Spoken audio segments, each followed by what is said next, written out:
Hey guys, this is Seth from Mystery Fly Fishing. We're going to talk about why I pick the flies I do in this one. And we're going to do, this is a 4-part session, okay? And we're going to do, right now we're going to do winter. Because technically we're in transition. We're starting to turn to spring, but we're technically still in winter. So I want to talk about why I pick the flies I do, okay? And I want to talk about how I fish them, all right? So what you're seeing right now is a selection of my favorite flies to use in winter, okay? If you notice, these are very small flies. You have an egg that's probably the biggest fly I use. I do use small stone flies every now and then, but the vast majority of flies that I use in winter are small.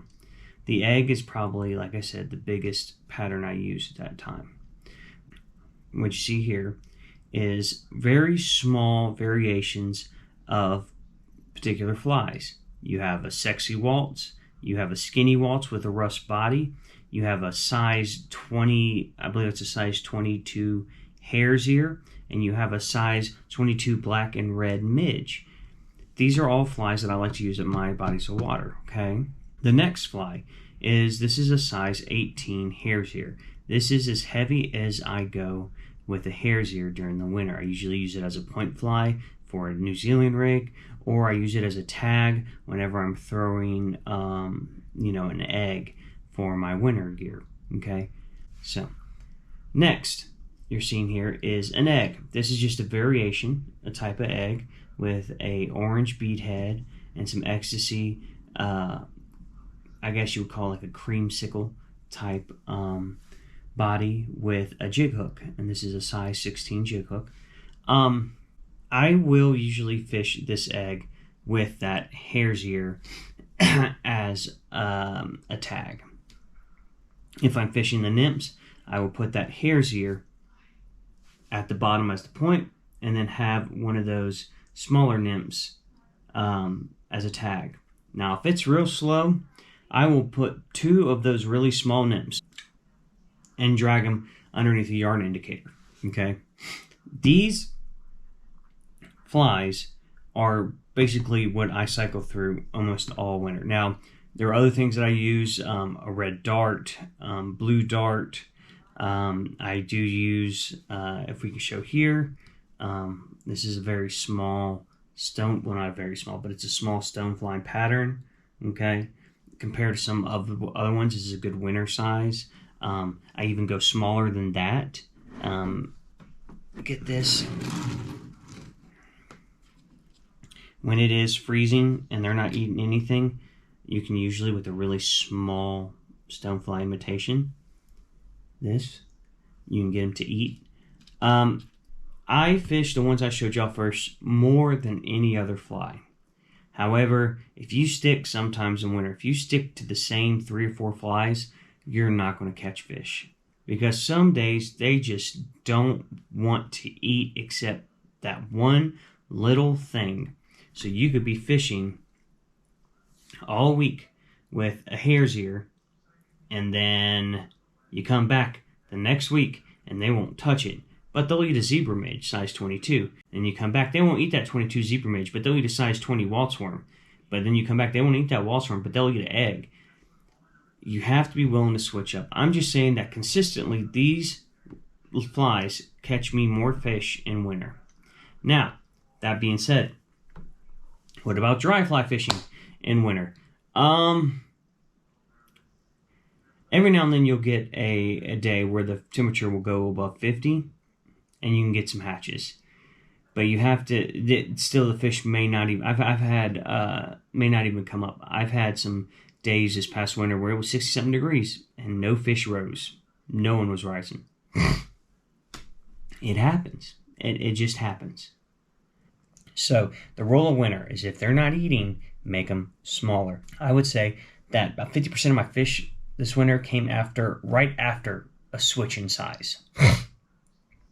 It was literally, hey, I'm fishing with this fly. Let's say I'm fishing with, here's a good example.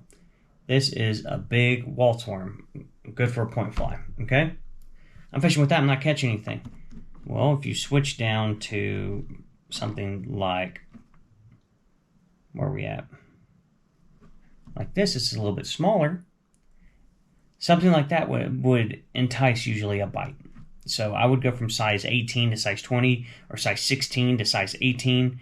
And typically that would entice a bite for me, okay? Now that we've talked about the flies and types of flies, okay? These are all nymphs. These are all Eurocetops. People talk about dry flies in winter. Very rarely do you get them. A dry fly hatch. And even if you do have a hatch, very rarely do the fish actually come up and eat the dry flies, especially when the water is below 40 degrees. So, what do we need to look out while winter fishing to dictate to us how to fish? I just alluded to one. If the water's below 40 degrees, you're going to fish small and you're going to fish slow and low. You're going to be dragging right in front of fish. They're not going to be very energetic, and they has to be exactly what they want. They're not going to eat anything unless they believe it is something that will benefit them, okay? Second, if you have high skies and crystal water, you better be throwing light line, okay? This is a rule for any water. If you have high skies and crystal clear low water, you are going to be throwing 6x, 7x even, especially in high pressured areas, okay? The first way we're going to do this is a Euro setup. All right, now the basic Euro setup, all right? Here's your point fly, here's your tag, all right? Your line's going to come up, all right? There's going to be a blood knot here and then more line. And the blood knot's going to create a tag. That's where this is going to hang, okay? And what you're going to do is when you throw it down and it starts to sink, you're going to have this, and hopefully it's going to hit the bottom, okay? And you're going to have your line tight and your tag's down. So you're going to have this bumping along the bottom, and you're going to have this drifting right here, probably behind a little bit, okay? Like this, all right? And that's how that drifts. All right, and now the New Zealand rig is like this. Okay, let's say you have this as a point, okay?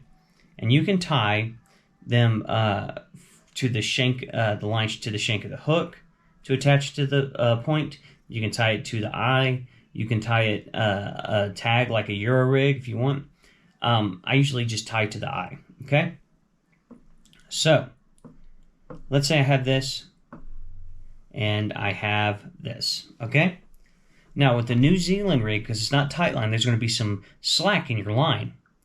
Now, what people don't talk about is the current underneath the water level, okay? So you have this current, okay, going. Underwater, you have a bunch of rocks and debris and stuff stopping it.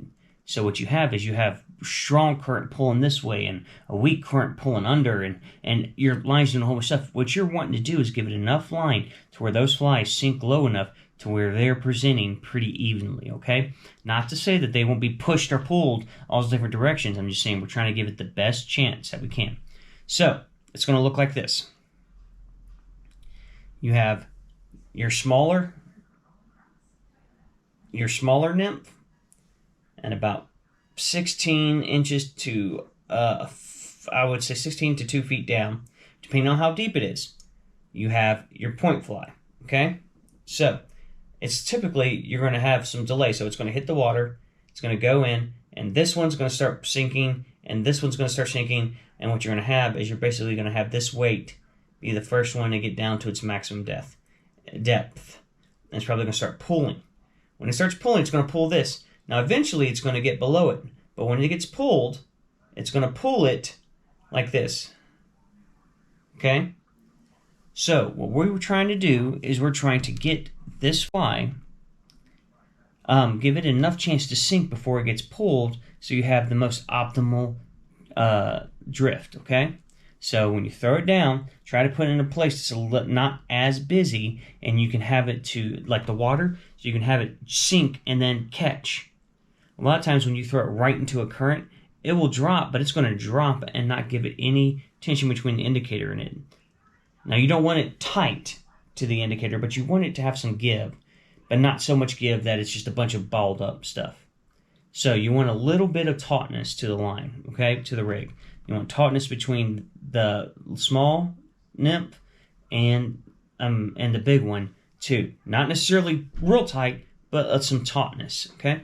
Now, the opposite is up top for this, for a nymphing rig, for the New Zealand rig, okay? Up top, you're going to have, I usually run about, 4 or 5 feet of 4X, and then I take about 8-pound Maxima, about 4 or 5 feet of that to the fly rod, okay? And then underneath that, I got about 6 to 7 feet of 5 or 6X, depending. Now, that indicator is going to be on that 4.5 to 5 feet of 4X, sliding up and down, up and down, up and down, okay? And this Maxima, I do 4 or 5 feet for the area I got here. If you're fishing a really big body of water and there's a bunch of currents, you may need up to 10 to 12 feet of Maxima. You may need a lot of leader. What you're doing is you're giving it a chance to pull your rig downstream without creating drag, okay? So what you're doing is when you cast down there and you have all that extra line, you can mend the line without pulling your indicator out of the zone you want it. And you have a nice drift. And all that extra line lets you have a drag-free drift, okay? Now, there's also a point to where if you have so much line out there, when you go to hook up, you're going to be sitting there stripping trying to get to it. You got to find the happy medium. That's how I fish these flies. On a New Zealand rig, I will typically fish smaller flies, okay? I will fish very tiny. I have fished, here we go. I have fished this on a New Zealand rig with 6 and 7X. It can get really, really small. So, let's go ahead and review, because I know that I can talk a mile a minute, and sometimes I lose myself in my own train of thought. So, let's review real quick, okay? So, first things first. The flies that I use in the winter are much smaller, okay? I like to use very small caddis imitations, I like to use egg imitations, and I like to use very small midge imitations, okay? All right? 2, I like to use very slow and deliberate methods of presenting flies in winter. Euro nymphing and using a New Zealand setup, okay, with a yarn indicator. These are how I usually catch, these methods are how I usually catch fish all winter, okay? Now, that not to be said, I've had 2 days where I went out this winter and not caught fish. It's not always, but if you fish slow, you can have 20, 30, 40, 50 fish days. Those are the flies I've been using this winter. Those are the techniques I've been using this winter. I hope that y'all enjoy them. And I'll probably end up here soon doing a spring one, and then summer, and then fall, you understand. And these aren't going to be really in-depth. We can get more into certain things like Euro nymphing. We can get more into things like dry droppers. We can get more into things about presentation, reading water, and so on and so forth. I'd be happy to do that with y'all. But just let me know. I'm going to go ahead and go on this series about different seasons of fishing tactics that I use. So good news is dry fly season's coming. And I believe I'm going to have some brookie videos coming up. I'm going to have some smaller, wild, like mountain streams coming up. I'm going to be very active as far as that goes. And then when it gets a little bit warmer, after spawning, I'm going to start doing some smallmouth videos. I'm going to do some largemouth videos. I'm going to probably do a couple videos where I'm just having like a little like pop bug for bluegill. That's always fun. I'm going to have some videos where I go fly fishing in a river that doesn't have any trout or any game fish. We're just going to see what we catch. You know, I'll just call it a junk river challenge. Like it's just going to be fun. So the warmer it gets, the more ideas I have for videos that I can actually use. So, but if you have any questions, please leave a comment. If you enjoyed the video, leave a like. And if you want to see more, please subscribe. And as always, guys, tight lines and blessings.